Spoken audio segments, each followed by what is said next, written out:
best father you could ever imagine.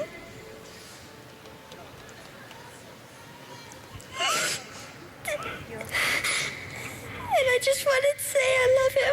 I love him so much. The heartbreaking scenes at Michael Jackson's memorial service there with Paris Jackson, his daughter. A moment many will never forget. I'm back from an exclusive interview with Michael Jackson's mother, Katherine Jackson, and his art mentor, Brett Livingston Strong. Incredibly painful for those poor kids, particularly in public like that. You've now taken them into your home. You're bringing up Michael's children. Yes. How are they getting on? They're getting on very well.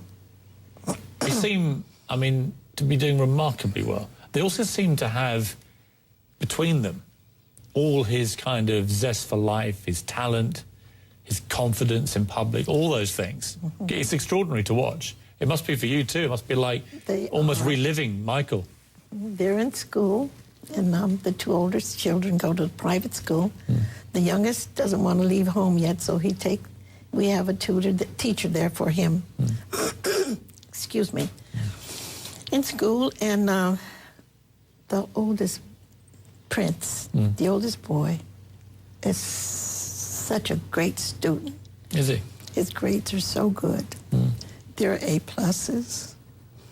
And do you see the spirit of Michael in them? yes, I do. I do.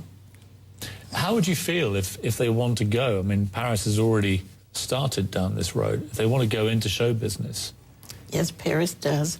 Do you feel pleased about that or concerned? Well, I'm pleased and I'm concerned at the same time, because I don't think that Michael would wanted her to be out there this soon. But she wanted it so badly, and she kept saying, please, Grandma, I want this, you know. And so it was something she really wanted, so I just gave in and said, okay. And how good is she? I mean, how talented are these? She's very good. She was showing me, I said, well, how do you know you can act? You haven't had acting. So I started sending her to acting, you know, after that. But before then, she said, just try me. Just try me. She said, and she said, I can cry on cue. And she showed me how she can cry. And then we...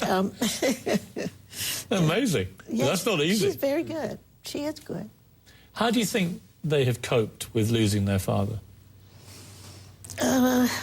You know, I don't think that they act like normal children. They play, they have good time, but I don't think they'll ever forget. I don't think so. But they're doing quite well, very well. Brett, yes. Come back to you and Michael, because you knew him extremely well. Yes. Very heartrending talking to Katherine about a lot of this stuff. Yes. Can't get a more powerful voice, really, No. than Michael's mother. Does this resonate with you? I mean, what was your feeling about Michael in the build-up to his death? Were you concerned about him as a friend? Well, his enthusiasm to succeed brought all this strength out in him, and he just wanted to create more, and he wanted to be in front of his fans again, you know, and he was enthusiastic. Were you concerned as a friend of his about what was possibly going on? Well, during the time that he was pretty much studying to do these concerts, I had very little contact with him. So, but the contact that I did have, he's upbeat, enthusiastic. I mean, he would call me early hours of the morning and leave me some fantastic messages. So I never knew that he had any problem. But I do know that over the years that, you know, he would trust people and he would not do any due diligence, or sometimes his inner feelings he wouldn't listen to them. And I think he had a lot of trust that he should have questioned. You also said an interesting thing to me in the break about Michael's relationship with his father. Yes, he loved his father, and I think a lot of the publicity that's come out that his father, you know, may have been harsh on him, you know, I think people should know that he respected his father. He thought his father was fantastic, that you know, gave him and his brothers and sisters a wonderful future, and he respected them. His father turned up at all those terrible trials that he had to go through. He was always supportive of him, you know, but yeah, he loved him. Katherine, what would you like Michael's legacy to be? I know he'll be remembered as the artist he was, but a lot of people misunderstood him. They didn't know Michael loved life, he loved people, and he gave so much to charity, and he always loved to give to the people that didn't have, even since he was a little kid, about 6 or 7 years old. As I always tell the story about, he was laying on the floor watching TV, and remember when these little black kids had the big stomachs and flies flying all around them and their mouths and all, and he would start crying.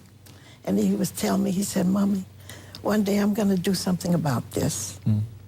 You mean the scenes from Ethiopia and places in Africa? Yeah, and the African with the starving kids, young children. with starving young children with the big bellies from and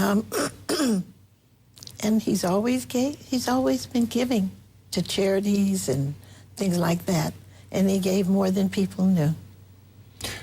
What do you think is the biggest misconception about Michael for people who didn't know him? The things that were coming out, the things that media, and you know, most people believe what they hear and what they read, and these were all terrible lies. Like what? Like what?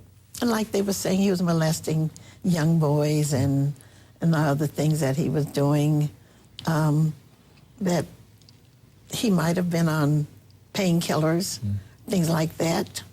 But as far as them trying to make him out to be a terrible person, he was not that.